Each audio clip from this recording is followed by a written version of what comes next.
حضرت سیدنا ابو ہریرہ رضی اللہ تعالیٰ عنہ سے روایت ہے، فرماتے ہیں کہ حضور نبی رحمت شفیع امت صلی اللہ علیہ وآلہ وسلم نے ارشاد فرمایا، جو وضو کرے اور خوب اچھی طرح کرے، پھر جمعے کی نماز پڑھنے کے لیے آئے اور خطبہ سنے اور خاموش رہے تو اس کے ایک جمعے سے دوسرے جمعے تک کے سارے گناہ معاف کر دیے جاتے ہیں، اور مزید 3 دن کے گناہ بھی، اور جو کنکریوں کو چھوئے تو اس نے لغو کام کیا۔ مرات المناجی میں ہے، چونکہ اس جمعے کے دن میں تمام مخلوقات وجود میں مجتمع ہوئی کہ تکمیل خلق کی اسی دن ہوئی، نیز حضرت آدم علیہ نبینا و علیہ الصلاۃ والسلام کی مٹی اسی دن جمع ہوئی، نیز اس دن میں لوگ نماز جمعہ جمع ہو کر ادا کرتے ہیں، ان وجوہ سے اسے جمعہ کہتے ہیں۔ اسلام سے پہلے اہل عرب اسے عروبہ کہتے تھے۔ نماز جمعہ فرض ہے، شاعر اسلام میں سے ہے، اس کی فرضیت کا منکر کافر ہے، مگر اس کی فرضیت کے لیے کچھ شرائط ہے۔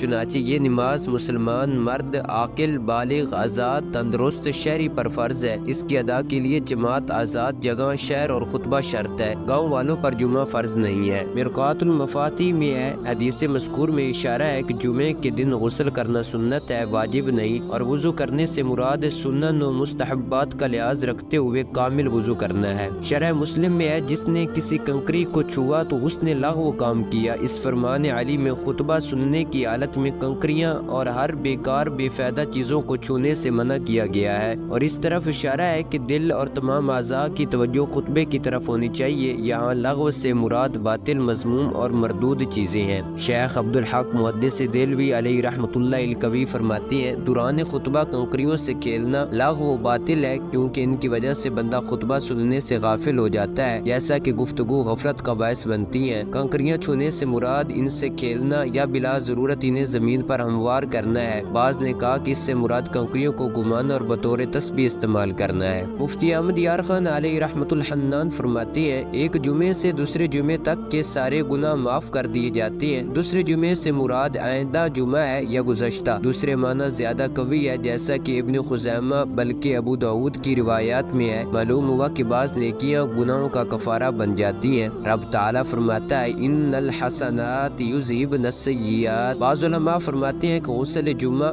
نماز کے لیے مسنون ہے، نہ کہ دن جمعہ کے لیے، لہذا جس پر جمعے کی نماز نہیں ان کے لیے غسل سنت نہیں۔ ان کی دلیل یہ حدیث ہے۔ بعض فرماتے ہیں کہ جمعے کا غسل نماز جمعے سے قریب کرو، حتیٰ کہ اس کے وضو سے جمعہ پڑھو، مگر حق یہ ہے کہ غسل جمعہ کا وقت طلوع فجر سے شروع ہو جاتا ہے، اور مزید 3 دن کے گناہ معاف ہو جاتے ہیں، یعنی 10 دن کے گناہ کے ایک نیکی کا ثواب 10 گنا ہوتا ہے۔ جتنا خشوع زیادہ اتنا ثواب زیادہ۔ یا اولاً 8 دن کی بخشش کا وعدہ تھا، پھر 10 دن کا وعدہ ہوا۔